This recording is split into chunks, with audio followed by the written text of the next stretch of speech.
আসসালামু আলাইকুম, বিসমিল্লাহির রহমানির রহিম। বাংলাদেশ জাতীয় দল বিএনপির দানিশ মনোনীত প্রার্থী নারায়ণগঞ্জ রূপগঞ্জের মাননীয় সংসদ সদস্য জনতা মুস্তাফিজুর রহমান দিবু ভাইয়ের নির্দেশে আমরা মাদকের বিরুদ্ধে অ্যাকশন নেওয়ার পরে এই প্রাইভেট দিয়া আমাদেরকে মেরে ফেলার জন্য বহুত চেষ্টা করছে। এখানে মাদক মাল নেওয়ার জন্য সেলিম মেম্বার ভাই আবু সানি আসছে আমার সাথে নিকুচেশন করার জন্য।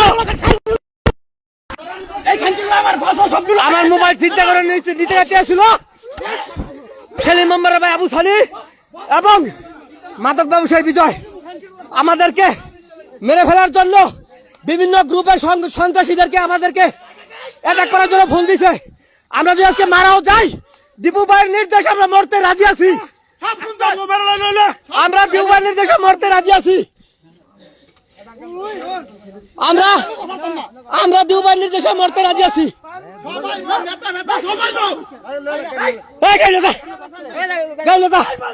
চালু জানতে চালু যা চালু যা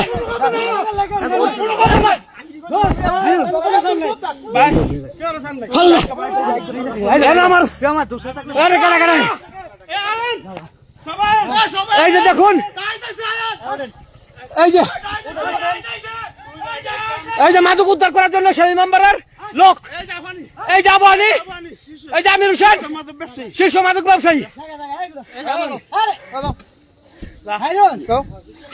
এই যে গাড়ি আমরা গাড়ি আটক করেছি।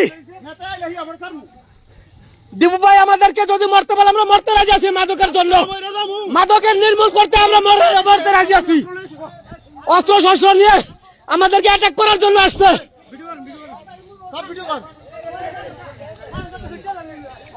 আমাদেরকে নগর ডেট করে রাখতে হয়েছিল, গাড়ি চাপা দিয়ে মেরে ফেলতে হয়েছিল।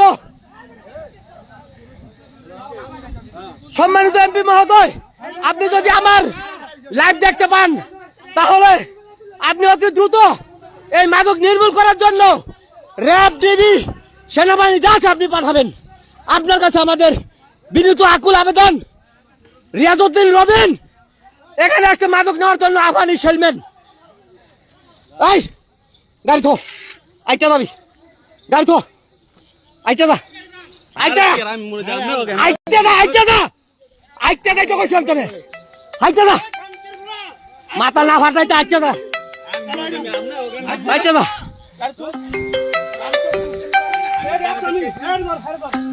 আমি গুরুতর অসুস্থ, আমি আহত হয়েছি আমাকে মেরে ফেলার জন্য। এই যে দেখেন আমাদের মাদক বিরুদ্ধে আমরা যখন আসছি ভাই বোনেরা নিয়ে এই যে পায়ের উপর গাড়ি তুলে দিচ্ছে। আমরা এখন আছি ডিআইজির বাড়ি ছেড়ে আমাদের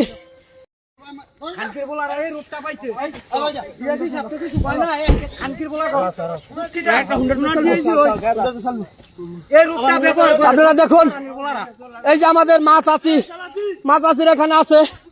আপনারা প্রশ্ন করতে পারেন আমরা কি পরিমাণ কষ্ট করছি মাদক ধরার জন্য।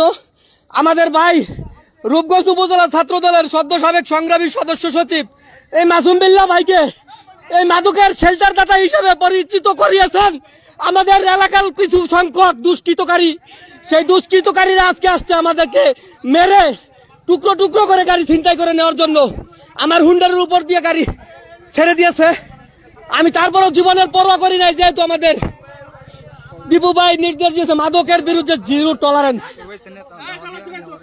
ঠাকুর বাড়ির ট্যাগ থেকে দাওয়া দিছি, দাওয়া দিয়া অ্যালার্ট মিলের দিকে উঠছি। ওঠার পর আবার মুরাপাড়ার সিএনজি স্ট্যান্ড ওইখান দিয়ে গাড়িটা দাওয়া করে আবার ঠাকুর বাড়ির ট্যাগের ভিতরটা ঢুইকা এখন নুরু ভাইয়ের বোনের বাড়ির সামনে এসে গাড়ি ধরতে আমরা সক্ষম হয়েছি। আল্লাহর অশেষ রহমত, ময় মুরব্বির দোয়া আমরা বেঁচে গেছি। কিছু সংখ্যক আহত হয়েছি, তাও আমরা নিজে থেকে বুঝ দিতে পারবো এই মাদককে আমরা ধরতে পারছি, সক্ষম হয়েছি। দীপু ভাই আপনি সচ্ছল ব্যক্তি, আপনারা দয়া করে এই মাদকের বিরুদ্ধে অ্যাকশন নেবেন। আমি কিছুক্ষণ আগেও দেখেছি এই মাদকের এই যে প্রাইভেট ড্রাইভার সে আমাদেরকে মেরে ফেলতে চাইছিল।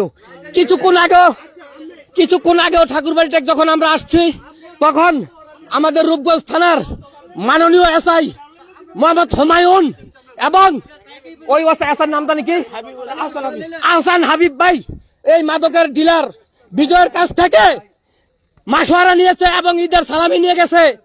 আমি মাননীয় এমপি মহোদয়, আমরা রাজপথে যুদ্ধ করবো মাদকের বিরুদ্ধে। এই প্রশাসন তাদেরকে শেল্টার দিবে, আমরা কতক্ষণ টিকতে পারবো জানি না। তবে মাননীয় মহোদয়, এমপি মহোদয়, আপনি যদি আমাদের পিছনে থাকেন, ছায়ার মতো বটগাছের মতো থাকেন, ইনশাল্লাহ